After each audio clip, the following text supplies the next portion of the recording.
बिस्मिल्लाहिर्रहमानिर्रहीम। अस्सलामुअलैकुम dear viewers, उम्मीद है कि आप सब खैरियत से होंगे। दिसंबर शुरू होते ही पाकिस्तान में अमूमन शादियों का सीज़न स्टार्ट हो जाता है। अल्लाह ताला से दिली दुआ है कि जिन बच्चों की शादियां हो चुकी हैं और अल्लाह ताला उन्हें अपने घरों में शादो आबाद रखे, और जिनकी होने वाली हैं या हो रही हैं उन्हें पेश की मुबारकबाद। आप देख रहे हैं कि दूल्हा की कार सज धज के साथ जा रही है। कितनी खूबसूरती से उन्होंने अपनी कार को सजाया हुआ है। डियर व्यूवर्स, असल में मैं आपको ये तो बताना ही भूल गई कि मैं भी अपने फार्म्स पर ही जा रही हूँ और इन देही इलाकों की सैर में आप लोग भी मेरे साथ साथ होंगे। आपको सामने ये जो खेत नज़र आ रहे हैं, इनमें गंदम की बिजाई तकरीबन हो चुकी है और 4 माह के बाद ये खेत सोना उगलेंगे, यानी कि फसल पककर तैयार हो जाएगी। देही इलाका शुरू होते ही आपको माल मवेशी और परिंदे नज़र आना शुरू हो जाते हैं। देहाती लोग अपने मवेशियों का अपनी औलाद की तरह ख्याल रखते हैं। बेचारा गधा गाड़ी वाला ठंडी यख शाम के वक्त अपने घर लौटने की तैयारी में मसरूफ़ है। सभी लोग अपने अपने घरों को जा रहे हैं। कुदरत का ये असूल है कि शाम होते ही चरिंद परिंद और इंसान अपने अपने घरों को जाने लगते हैं। ये देखें, किसी ने अपने घर के बाहर गधा बांधा हुआ है। सामने घर के बरामदे में आपको कवि हैकर लोहे का एक बहुत बड़ा डब्बा नज़र आ रहा है, जिसके अंदर 3-4 माह के लिए गंदम महफूज कर दी जाती है। सामने किसी देहाती औरत ने तार पर कपड़े धोकर डाले हुए हैं। ये एक देहाती ज़िंदगी की झलक है जो आप लोग देख रहे हैं। कोई खातून अपनी बेटी को घर के अंदर ले जाने की कोशिश कर रही है क्योंकि सर्दी बहुत बढ़ गई है। रेडी बान भी अपने घर की तरफ रवां दवां है। अभी तो हम लोग जो है कच्ची सड़क पे अपने फार्म्स की तरफ जा रहे हैं। ये देखिए, रास्ते में आपको एक घर नज़र आ रहा है जो कि एक देहाती किसान का घर है।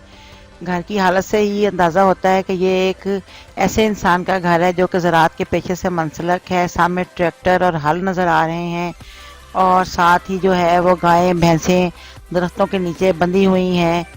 इन गायें और भैंसें इन जानवरों से ये दूध हासिल करते हैं जो कि इनके बच्चे भी पीते हैं और ख़ुद भी ये पीते हैं। अब सामने एक गधा गाड़ी वाला जा रहा है, उस पे या तो ये चारा लाद के लेके जाते हैं और माल बर्दारी के लिए इस्तेमाल होता है।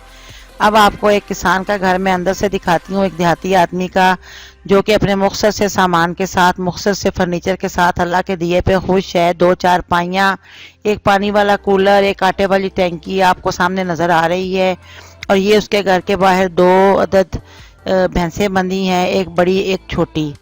इनसे भी वो दूध वगैरह हासिल करते हैं जो उनके बच्चे पी के अपना पेट भरते हैं। सूखी रोटी के साथ वो दूध पीते हैं और पेट भर के अल्लाह का शुक्र अदा करके सो जाते हैं।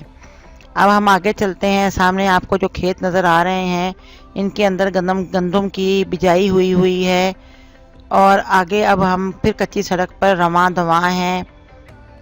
ये देखिए, साथ ही सफ़ेदे के खूबसूरत दरख्त आपको नज़र आ रहे हैं। दरमियान में से सड़क जा रही है और बीच में से रास्ता जा रहा है और इर्द गिर्द सफ़ेदे के बहुत ही खूबसूरत दरख्त हैं। और गुलाब के कितने खूबसूरत गुलाब के फूल हैं। लैंडस्केपिंग देखिए। अब मैं अपने फार्म हाउस पे पहुंच गई हूँ। ये उसका लॉन है और इस पे गुलाब के पौधे लगाए हुए हैं और मुख्तलिफ फलों के दरख्त लगाए हैं जो कि वक्त के साथ बड़े होंगे। और ये गुलाब के फूल हैं। गुलाब की भी बहुत सारी अक़साम हैं, सफ़ेद गुलाब, गुलाबी गुलाब, पीला गुलाब, नीला गुलाब, हत्ता कि अब तो वाइट गुलाब के साथ साथ ब्लैक गुलाब भी आ गया है जिसका फूल एक हफ्ते में एक बार खिलता है। मैं अपने बेडरूम में पहुंच गई हूं और मेरे बेडरूम का माहौल बहुत कोज़ी सा है। तो अब मैं रेस्ट करूंगी। आप लोग भी रेस्ट करें, अपना ख्याल रखें। सेकंड पार्ट जो मेरे फार्म हाउस की सैर का होगा वो मैं आपको सेकंड पार्ट में मिलूंगी। इंशाल्लाह फिर मुलाकात होगी। अल्लाह हाफ़िज़।